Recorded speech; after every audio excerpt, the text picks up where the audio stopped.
प्राचीन काल की बात है। पृथ्वीलोक पर वैवस्वत मनु के वंश में एक दिलीप नाम के राजा हो गए हैं। महाराज दिलीप धर्म का पालन करने वाले, गुणवान, चरित्रवान तथा महापराक्रमी थे। उन्होंने धर्म पूर्वक पृथ्वी का पालन किया और अपनी प्रजा को सदैव ही प्रसन्न रखा। उनकी प्रजा सदैव उनसे संतुष्ट रहती थी। मगध देश की राजकुमारी सुदक्षिणा महाराज दिलीप की पत्नी थी। महाराज दिलीप और महारानी सुदक्षिणा बड़ी ही प्रसन्नता से रहने लगे थे, किंतु अनेक वर्ष बीत जाने के बाद भी महारानी के गर्भ से कोई संतान नहीं हुई। तब महाराज दिलीप एकांत में बैठकर सोचने लगे कि मैंने कभी कोई पाप नहीं किया है और मैंने सदैव ही धर्म के मार्ग पर चलकर ही सभी कार्य किए हैं, फिर भी मेरे किस दोष के कारण मुझे संतान प्राप्ति नहीं हो रही है। इतना सोचकर वे बहुत चिंतित हो गए। फिर उनके मन में एक विचार आया कि इस समस्या का समाधान केवल गुरु वशिष्ठ जी ही कर सकते हैं। वे ही मुझे मेरे दोष के बारे में बताएंगे और पुत्र प्राप्ति के लिए कोई उपाय बताएंगे। इतना सोचकर महाराज दिलीप अपनी पत्नी के साथ गुरु वशिष्ठ जी के आश्रम पर पहुंच गए। आश्रम पर वशिष्ठ जी नित्य कर्म, ध्यान आदि कार्य समाप्त करके अपनी पत्नी अरुंधति के साथ बैठे हुए थे। उसी समय महाराज दिलीप रानी के साथ उनके पास जाते हैं और उनका दर्शन करते हैं। वशिष्ठ जी ने महाराज दिलीप का स्वागत किया और उनकी पत्नी अरुंधति ने महारानी का स्वागत किया और उनका कुशल मंगल पूछते हुए उन्हें आशीर्वाद दिया। वशिष्ठ जी महाराज दिलीप से कहने लगे, हे राजन, सब कुशल मंगल तो है ना? आप और महारानी का आज अचानक वन में मेरी कुटियाओं में पधारने का क्या प्रयोजन है? किस कारण से एक महान सम्राट को अपना राजपाट छोड़कर इस वन में आना पड़ा? इक्ष्वाकु कुल के सभी राजा महाराज पुत्र उत्पन्न करके उन्हें अपना राज्य सौंपकर तपस्या करने के लिए वन में आते हैं, किंतु आप अभी भी जवान हैं। आपने अभी अभी राज्य का कार्यभार संभाला है। आपने अभी तक पुत्र भी उत्पन्न नहीं किया है, फिर आप ऐसे अपना राजपाट छोड़कर वन में क्यों चले आ गए? ये आप जैसे महान सम्राट को शोभा नहीं देता है। फिर महाराज दिलीप कहते हैं, हे महर्षि, मैं आपके यहाँ पर तपस्या करने के लिए नहीं आया हूँ। गुरुदेव, मैं आपके पास सहायता मांगने के उद्देश्य से आया हूँ। कृपया आप मेरी सहायता कीजिए, मैं बहुत दुख में हूँ। फिर महर्षि अगस्त्य कहते हैं, हे राजन, आपके जैसे महान सम्राट को भला किस बात की सहायता चाहिए? आप तो स्वयं सभी की रक्षा एवं सहायता करने में सक्षम हैं।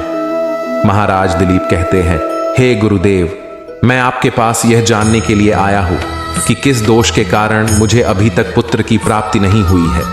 कृपया आप अपनी दिव्य शक्ति से जानकर मुझे मेरा दोष बताइए और उस दोष के निवारण के लिए उपाय भी अवश्य बताइए। पुत्र के बिना मेरा जीवन व्यर्थ हो जाएगा, मुझे मुक्ति नहीं मिलेगी। तब महर्षि अगस्त्य कहते हैं, हे राजन, ये तो आश्चर्य की बात है, मैं अवश्य आपकी सहायता करूंगा। फिर महर्षि अगस्त्य अपनी दिव्य दृष्टि से महाराज के भूतकाल को देखने लगते हैं, तो उन्हें राजा की एक भूल के बारे में पता चलता है। महर्षि अगस्त्य महाराज से कहते हैं, हे राजन, आपसे एक बड़ी भूल हुई है जिसका आपको ज्ञान नहीं है। जब आप इंद्रलोक में देवराज से मिलकर लौट रहे थे, तभी मार्ग में एक कल्प वृक्ष के नीचे खड़ी गाय और उसके बछड़े को आपने दुर्लक्ष्य कर दिया था। वह गाय और उसका बछड़ा अत्यंत भूखे और कष्ट में थे।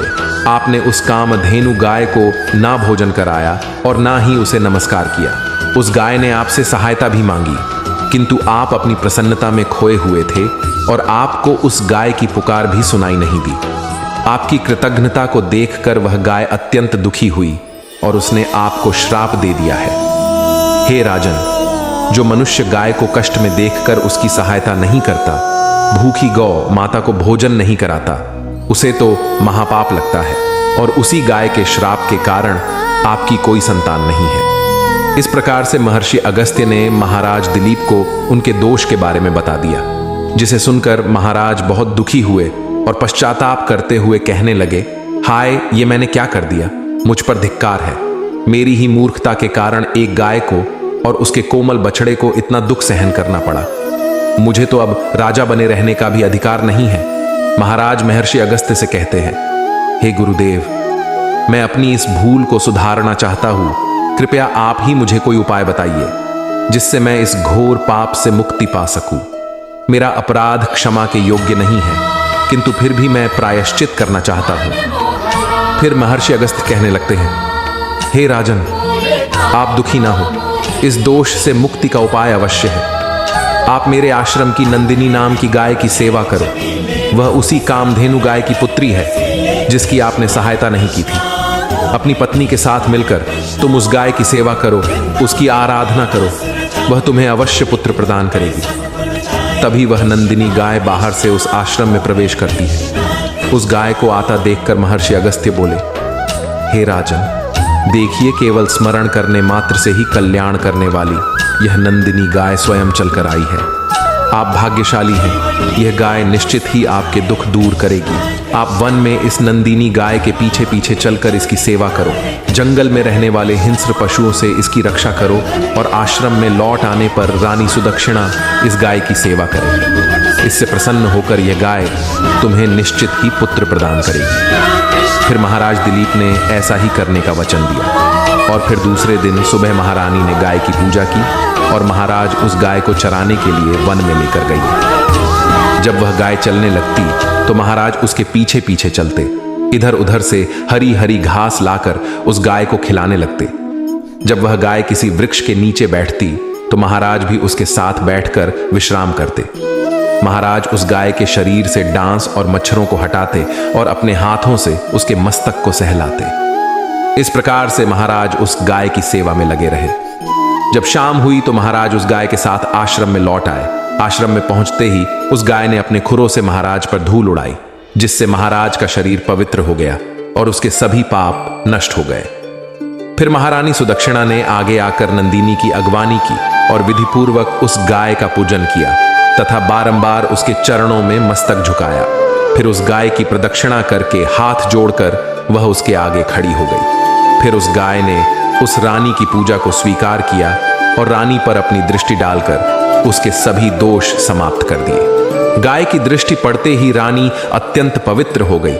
इस प्रकार से महाराज दिलीप को उस नंदिनी गाय की सेवा करते हुए 20 दिन बीत गए। फिर 21वें दिन महाराज जब गाय को लेकर वन चले गए तो वह गाय चरते चरते हिमालय पर्वत पर चली गई और महाराज भी उसके पीछे पीछे चले गए। वहां उस पर्वत पर खड़े होकर महाराज उस हिमालय पर्वत की सुंदरता को निहार रहे थे। इतने में ही एक शेर ने आकर उस नंदिनी गाय को बलपूर्वक दबोच लिया। राजा को उस शेर के आने की आहट तक नहीं हुई। उस शेर के चंगुल में फंसी नंदिनी ने दयनीय स्वर से बड़े जोर से चीत्कार किया, हे महाराज मेरी रक्षा करो, हे महाराज मेरी रक्षा करो।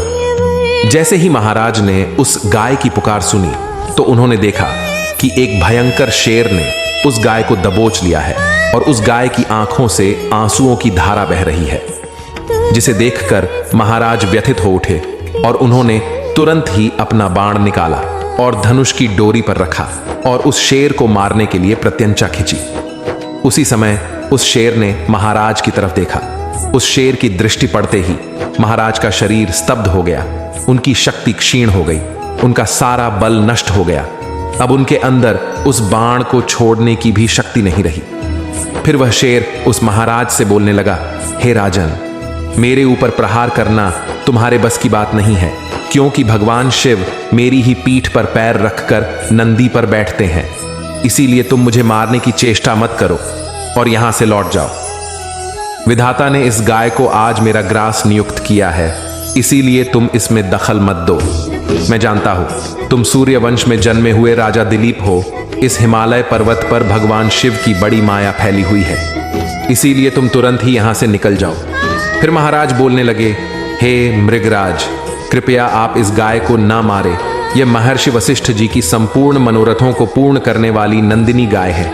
इसकी हत्या करने पर तुम्हें महापाप लगेगा। गुरुदेव ने मुझे इस गाय की रक्षा और सेवा करने का आदेश दिया है। इस गाय का एक बछड़ा भी है जो घर पर इसकी राह देख रहा है। मैं इस गाय को मरने के लिए छोड़कर नहीं जा सकता। तुम भगवान शिव के सेवक हो, इसीलिए तुम्हारे हाथ से इस गाय को छुड़ाना मेरे लिए असंभव है। इसीलिए हे मृगराज, मेरी आपसे विनती है कि आप इस गाय को जीवनदान दो। इस गाय के बदले में मैं तुम्हें अपना शरीर समर्पित करता हूं, जिससे तुम्हारी भूख भी शांत हो जाएगी और इस गाय की रक्षा भी हो जाएगी और मेरे वचन का पालन भी हो जाएगा। साथ ही गौ रक्षा के लिए प्राण त्यागने से मुझे उत्तम गति की प्राप्ति होगी। इतना कहकर महाराज उस शेर के सामने हाथ जोड़कर बैठ गए और आंखें बंद की। फिर अचानक से उस राजा के कानों में स्वर पड़े, बेटा उठो, मैं तुम्हारी सेवा से अत्यंत प्रसन्न हूं। यह सुनकर महाराज उठ खड़े हुए और उन्होंने अपने सामने उस गाय को देखा और वह शेर कहीं दिखाई नहीं दे रहा था। तब वह नंदिनी गाय राजा दिलीप से कहने लगी, हे राजन, मैंने ही अपनी माया से शेर का रूप धारण करके तुम्हारी परीक्षा ली है। यमराज भी मुझे पकड़ने का विचार नहीं कर सकते। मेरी रक्षा के लिए तुम अपने प्राण देने के लिए तैयार थे, इसीलिए मैं तुम पर बहुत प्रसन्न हूं। अब तुम मुझे वरदान मांगो, जो तुम्हारी मनोकामना है वह कहो, मैं अवश्य पूर्ण करूंगी। महाराज दिलीप कहते हैं, हे गौ माता, मेरे मन में जो इच्छा है आप वह अवश्य जानती होंगी। कृपया मुझे पुत्र प्रदान कीजिए, मेरी यही कामना है। फिर उस नंदिनी गाय ने कहा, हे बेटा, तुम पत्ते के द्रोण में मेरा दूध लेकर उसका पान करो, इससे तुम्हें अत्यंत बुद्धिमान और गुणवान पुत्र की प्राप्ति होगी। महाराज दिलीप कहने लगे, हे माता, इस समय पर मैं आपके मधुर वचन सुनकर ही तृप्त हो चुका हूं। अब आप मेरे साथ आश्रम पर चलिए और मैं आपकी पूजा आराधना करके तथा मेरे अनुष्ठान को पूरा करके आपके अमृत समान दूध का पान करता हूं। उसके बाद महाराज दिलीप उस गाय को लेकर आश्रम चले गए। आश्रम में पहुंचने पर महारानी सुदक्षिणा ने आगे आकर उस गाय का पूजन किया। तब उस गाय ने कहा, हे महारानी, आप मेरी पीठ को स्पर्श करें, इससे आपको अत्यंत गुणवान, बलवान और विद्वान पुत्र की प्राप्ति होगी। फिर महारानी ने गाय की पीठ को स्पर्श किया। महाराज और महारानी ने उस गाय की विधिवत पूजा आराधना की और उनके अमृत के समान दूध को प्रसाद समझकर ग्रहण किया। उन दोनों की प्रसन्नता देखकर महर्षि वशिष्ठ कहने लगे, हे राजन, अब यह गाय तुम दोनों पर प्रसन्न है, तुम्हारी मनोकामना अवश्य पूर्ण होगी। तो दोस्तों, आप भी नित्य गाय की सेवा करें, रोज गाय को रोटी खिलाएं, गाय की रक्षा करें। आपको यह कथा कैसी लगी कमेंट करके जरूर बताएं। जानकारी अच्छी लगी तो वीडियो को लाइक करें, कमेंट में जय श्री कृष्ण और जय गौ माता जरूर लिखें। साथ ही चैनल को सब्सक्राइब करें। आप सभी का धन्यवाद।